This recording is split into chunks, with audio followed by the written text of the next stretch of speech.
Chris Ballew is an American musician who was the lead singer, bassist, and creative writer of the 90s alternative band, The Presidents of the United States of America, selling millions of records. Chris is also known as Casper Babypants, who writes awesome music for kids. Some of his many hits include Stompy the Bear and Run Baby Run. We had the privilege to speak with Chris about his journey in music and are excited to welcome his new album called Happy Heart, being released on November 13th, 2020. Links to connect with Chris and his wonderful music are in the description box. Well, hello, Chris Ballew, and welcome to the show. Good to have you.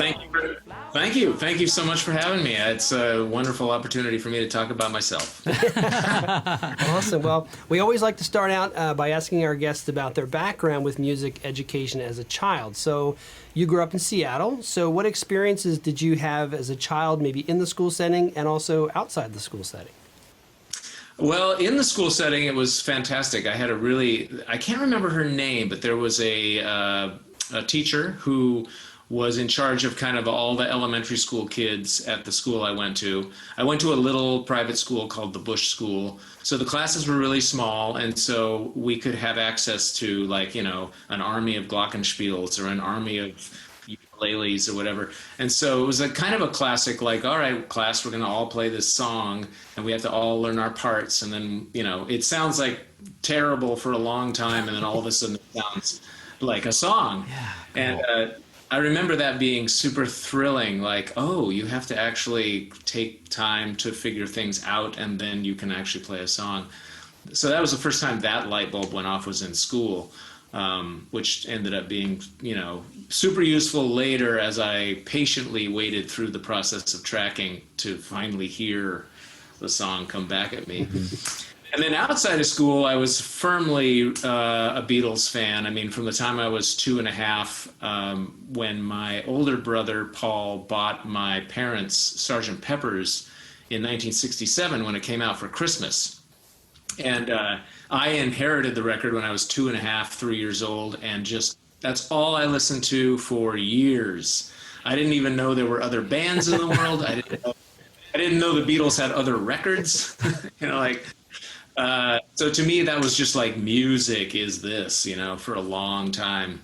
And that really assisted me later too, because that album is so full of one of their greatest talents, which is like painting a picture with music and lyrics that like transport you somewhere, And so I had that like transportative experience, like a song made a movie go off in my head, and then later I use sort of I feel my strongest songs are the ones that are visually oriented to begin with, and then I just write the song to describe what I see, and then other people can maybe see it, maybe see their own version, but so those are my two kind of in and out of school. Yeah, that's awesome. So pretty great experience within the school. Did you do any sort of like private lessons outside of school? Definitely. Okay. When I was 4 years old, my mom kind of decided to get me into piano, and I was already into piano, but I was kind of like banging on it with a hammer. Literally, like the piano. I later asked my mom when I was like 6 or 7, like, what are all these marks all over the piano? She's like, oh, you used to just bang on it with a hammer. But yeah, I started lessons when I was 4. Wow. And I took lessons until I was, I think, around 14. Oh, nice. About 10 years. And I was sort of being, there was an element where I was kind of being tested to see if I could be a concert pianist. Okay. For a while. Yeah, so yeah, it was more like classical trained that way. Yeah. Yeah, it was classical and ragtime, kind of the two. Awesome. It's kind of what I was into, which later also ended up being super useful as I wrote and recorded songs. I kind of peppered those things in. So you learned that the hammers are inside the piano, not outside. Right? Yeah. That's great. So who were some of your inspirations when you were growing up musically? Well, definitely the Beatles. I mean, once I discovered that there were other Beatles records, I'd saved my allowance. It took me 4 weeks to save enough money to buy a Beatles record at the local store. They were $4.97. And if I saved my $1 a week allowance and did a little weeding in the yard, I could get one a month. Nice. So for about a year or so, that was, acquiring those records was all I did. Yeah, so really it was just the Beatles. I mean, I just swam around in those waters until, gosh, I think I was maybe 10 or 11 when I started listening to, I graduated from the Beatles to like Nazareth and Blue Oyster Cult. Kind of like, I don't know what the word is to describe it, like kind of dramatic arena rock, like that. Then after that it was punk rock, Sex Pistols, Clash, and then it became like arty new wave and Brian Eno and all kinds of arty stuff like that. So that was kind of the arc. So in high school you didn't take, you said you stopped piano at 14. Did you take any other instruments in the high school years, or was that? No, I didn't. I just picked up my dad's acoustic guitar and kind of figured out, well, that sounds good. That sounds good. That sounds good. That sounds good. And it turns out they were all chords, but I didn't know what I was doing. So no, I didn't. I did take violin and clarinet for just a little moment. Oh, okay. But they were both so hard, and the learning curve was so steep. And clarinet too. Like if you're playing clarinet, you're just playing one note and you can't sing. It's like the most limited thing in the world, as opposed to piano, where it's like I can play like a huge chord and sing and all kinds of stuff. Anyway, that's cool. So a band that Bruce and I grew up listening to, I think I listened to that album over and over and over again. It's the band that you formed called the Presidents of the United States of America. And so I was always curious, how did you guys come up with that name for the band? Oh yeah, it was a saga, I'll tell you. We couldn't figure out what to name the band. We just drew a blank. We had the songs, we had things going on. We had all these other names, and every time we play a show, we try a new name, and it wasn't it. And so once Jason got in a band with the drummer, because it was just Dave and I for a while, and Jason got in, we're like, okay, we're a real band now, we need a name, but we just couldn't come up with one. So the rule was each of us had to have 5 names ready to just rattle off, and there were no bad ideas. Nobody was going to poo-poo anything. We're just going to wait. We're going to wait for somebody to go, that's it. And I ran into some friend of mine, this hippie kid named Fred Freedom, and he invited me to his hippie party up north. And I went to his hippie party, and I was jamming on my 2-string with a drummer for a room full of hippies. And I knew that practice was like the next day, and I had to have 5 band names. So every time we finished a jam, I would say, thank you, ladies and gentlemen, we're the Electric Blueberries, or we're the whatever. And one of the times out of my mouth came, we're the Presidents of the United States of America. And the 7 hippies listening to the jam session all laughed. And so I thought, well, I'll throw that one in. And so when I got to, I said my 5 names. And when I said the Presidents, we all lit up like, that's it. Wow. It's so absurd and has nothing to do with our music. That's awesome. It was born. So the band was formed like 1993, right in that area? Yeah, we did our first show with Jason December 93. So you were the writer, bass player, and lead singer. So you had a lot of jobs. So how did the group actually come together? And then how did that journey in your playing eventually get to releasing the big hit album? Yeah. Well, the Presidents were really just another in a series of bands. I mean, I'd been in bands since, high school and college and after college and New York and Boston. And it was just, and then back to Seattle is where the Presidents started. So during all that time, it was just like, try and play with these guys, play with these guys, play with these guys. And some of the songs got carried along and some were fresh. And it was just another experiment. So it really started out with just me and Dave playing 2 guitars. One was a 2-string and one was a 3-string through the same amplifier. We play as if we had a drummer and we're like filling an arena rock stadium. These dorky little guys with these broken guitars. And then when Jason saw us do that, he just was like, I got to be your drummer. And so he just insisted that he would. We're like, I don't know if we need a drummer. It turns out we needed that drummer. So that, it kind of just came about from, it didn't come about from sitting down and being like, what's it going to take to make it in the music biz? It just really came about from what makes us laugh, what makes us feel good. Yeah. And my logic has always been, I kind of came up playing on the street in the subway on the East Coast, and if I'm having fun, I notice that I would attract people want to be around someone who's joyous and comfortable and just taking chances and being silly. And So that's what we did. And it just turned out that not only a few people wanted to be around us, but millions of people wanted to be around us. Yeah. Yeah. So, we did that until there was a show where it just happened that there were a whole bunch of record industry people there. Right. It was a festival in town called Bumbershoot, and this was an evening during that weekend. I think it was a Friday night. And there'd been a little buzz, who's this band, the Presidents, and so all these major label people showed up, and I didn't know they were there, thankfully, because I just did our usual silly show. And the next day, literally, we had 7 major label offers that we had. All of a sudden, we had to be grown-ups and make real decisions and figure things out. So was it kind of almost scary in a way to have that? Yeah. Totally scary. It was terrible. We immediately turned into a 3-headed hydra. Dave took care of business. Jason took care of late night PR. And I stayed home and wrote songs and took care of creative. So it worked out really well, and we navigated it successfully. But yeah, it was like at once, one aspect of it was incredibly validating and thrilling and exciting, and on the other side, I was like, "This is terrifying. I want out now. I want out immediately." So it was a weird line to straddle for a while. Yeah. So something really cool that you even mentioned before about having the strings. The strings on your guitar were like a 2-string or a 3-string. Is that how you wrote all of those songs with just a couple strings on the guitar, or? No, some of them were written, like I said, they came along as I played in all these other bands in Boston and New York, and I was playing 6-string at that time. So some of those songs like Candy and Naked and Famous, and I'm trying to think what others. There's a few on there that started out as 6-string songs, but fortunately kind of translated to 2-string. Oh, okay. So yeah. But mostly they were all written on, mostly the hits, the Lump, the Peaches, the Kitty, those were all 2-string.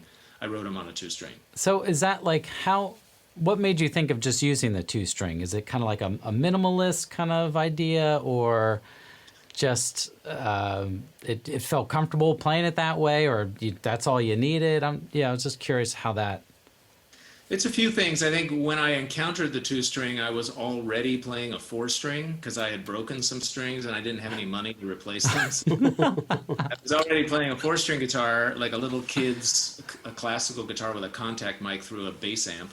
But and so I was kind of primed for the idea. And then I also was definitely a minimalist. I've always been kind of, like excited to clean things out and get rid of things. And, anyway, so when Mark Sandman from the band Morphine in Boston had me over to his house one day, and he played 2-string slide, so you couldn't finger the guitar. He had the strings set way up high and with a slide. With a bass, long scale. Oh, wow. He had a short scale regular guitar with 2 strings that he was experimenting with that you could actually fret. I picked that thing up and just went, "Oh yeah, I'm home." That's cool. Yeah, because what it did is I've always been the kind of songwriter that kind of wears my influences on my sleeve. Like this is me trying to write a Buzzcocks song. This is me trying to write a Beatles song from the Rubber Soul era, or this is me trying to write a Aerosmith stadium song or something. But it always would sound obvious on a 6-string, but on a 2-string, I could kind of wear my influences on my sleeve and filter it through that limitation, and it sounded like me, but it also tickled some sort of association for people because of the songs I was trying to kind of emulate. So it was cool in that way too. It was like, and I just love limitations in creativity. That's why all my artwork is black and white. I'm like, I can't just do it. I can't do. I'm no color. I'm not allowed. That's awesome. So as time went on, then you started writing music for kids. So you've got a very unique stage name. So I wanted to ask you. I know you don't have a hat on with us now, but where did that tell us the interesting name, your stage name, and how you got that unique name? Right. Yeah. The name is Casper Babypants, and that actually has to do with Mark Sandman too. So right after he showed me the 2-string, we formed a band together called Supergroup. And he played a 3-string slide, and I played a 2-string. and we had a rotating kind of drummer thing, so different drummers would show up. And this was a completely improvisational band. And during that same time, it was winter, and I didn't have a winter hat, and I was very poor, and I went to this free store at this hippie co-op and reached into a bin of, you know, free clothing for the needy kind of thing, and pulled out this hand-knitted pair of baby pants. I put the baby pants on my head. They were totally warm. They fit me like a glove, and they had these floppy legs coming down. So I looked like some sort of like albino Rastafarian walking around. And the kids in my neighborhood started calling me Baby Pants, actually, as I walked down the street. And Casper was a name I already had from making weird 4-track cassettes of experimental music. I just made it up. And so I just took Casper and Baby Pants and put them together. And I actually was Casper Baby Pants back in the early 90s when I was playing with Mark in Boston. So I've been Casper Baby Pants for 30 years. So when it came time to make kids music, I was pondering, like, you know, what do I call it? Do I make up a band name? Do I call it just my name? And then I remembered I'm already Casper Baby Pants. So nice. So how did how did the kids music, how did that direction go for you? How did that come about where you transformed from the rock into the kids music? So was it something that was really calling you, like really had it on your heart to, like, want to, you know, work with kids, or did it, how'd that happen for you? Well, all the time I was doing the rock and roll band, there was an aspect to it. There were several aspects that really weren't, weren't me. Like, I've always had this urge to find a musical expression that is exactly who I am, so that I don't have to put on sort of an act or an artifice to execute my songs. Mm-hmm. And I didn't really know what that meant for a long time, because I didn't really know myself well enough to know who I really was. But after doing the Presidents and having this balance in that band of like innocent, kind of silly, innocent little songs, but then with an outer coating of like adult innuendo and, you know, wink, wink. I didn't really like that outer crust kind of stuff. I liked the core. So as I, you know, sort of experimented on the side during the President's tenure, trying to figure out, like, well, what am I going to do next? Because I kind of feel like this is great, but it's not my destination. Right. That music got smaller and smaller and more simple and simple. And then all of a sudden it was really innocent and little and acoustic. And my wife, Kate, is an artist, and I saw her art, and it was very clear to me, like, I want to make music that comes from the planet that her art comes from. Because her art's very, like, it's paper collage of animals. It's very bright. It's very well made. It's whimsical. It's folksy. It's like all these adjectives were what I wanted to use to describe this music that I couldn't figure out.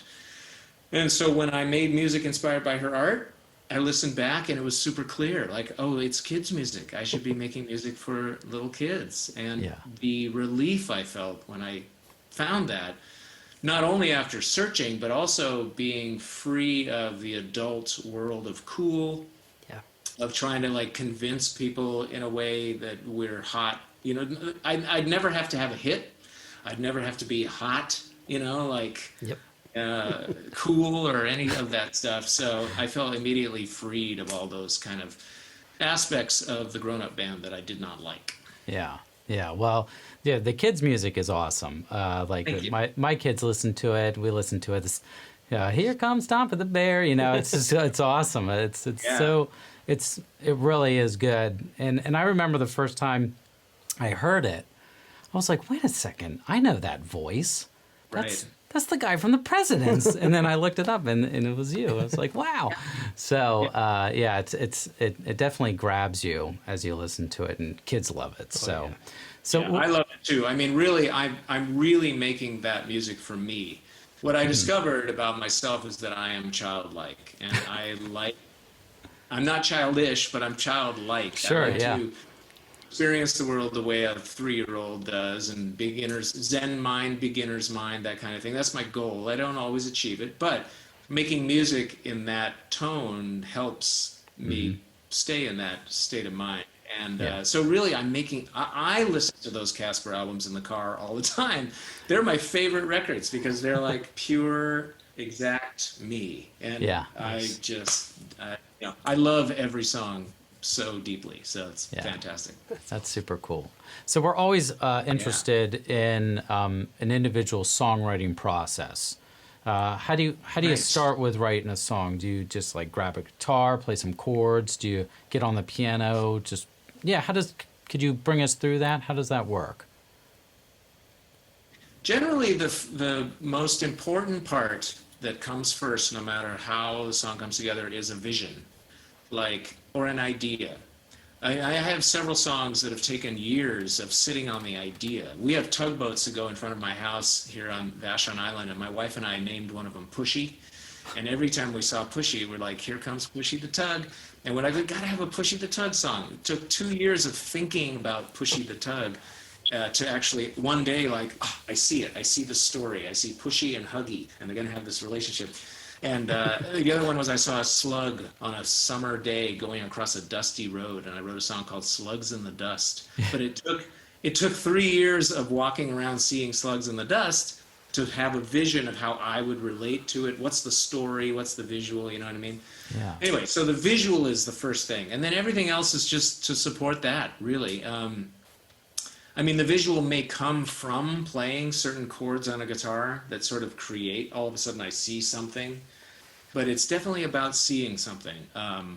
Even the simplest song has to have some sort of visual, it has to be translated visually from my brain to the listener's brain. So really, that's the most important thing. They come in different ways. They fall out of the sky. They come from guitar chords, from piano chords, from writing the lyrics first, from writing the music and sitting on the music for 10 years and then writing lyrics. Or a lot of times I'll go back and look at songs from all those bands that I was in for years that failed or that were never performed by the bands, but I recorded anyway, and go, oh, that's a Casper song. I just need to change that verse. So it's a lot of mining of my old failures to find nuggets as well. So anyway, that's kind of it. Yeah, that's awesome. Oh, wow, that's great. Love it. So where can we find your music? Our listeners are mainly kids. So where can they get your music? Oh, you can't get it. It's not available. That's not available. You have to be in my car listening to it. Right. So yeah, watch for me on the road. You can get it. Well, a good place to start is my website, which is kind of like where you can find everything. It's babypantsmusic.com. And I should mention too, I have a unique thing on there that's during this shutdown time.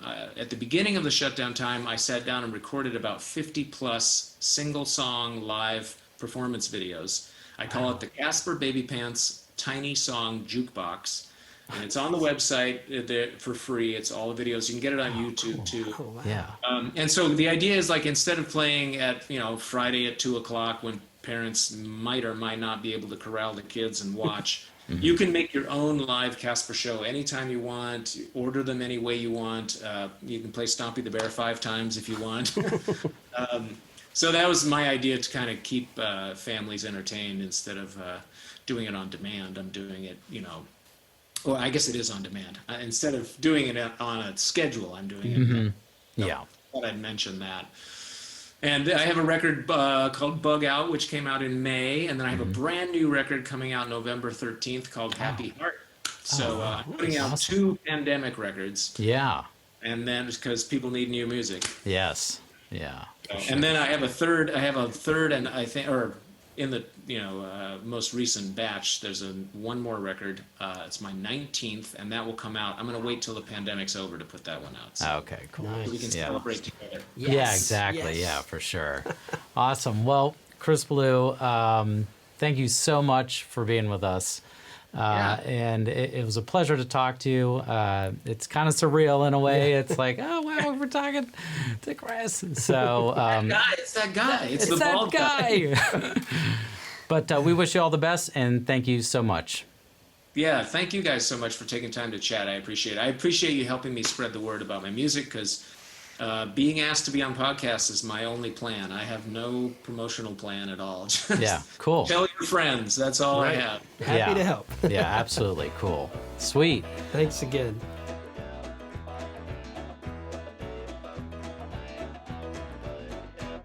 I held my brand new baby, held it in my arms. I held my brand new baby, held it with my heart. 2 + 1 is 3, I know, that is where you start. I held my brand new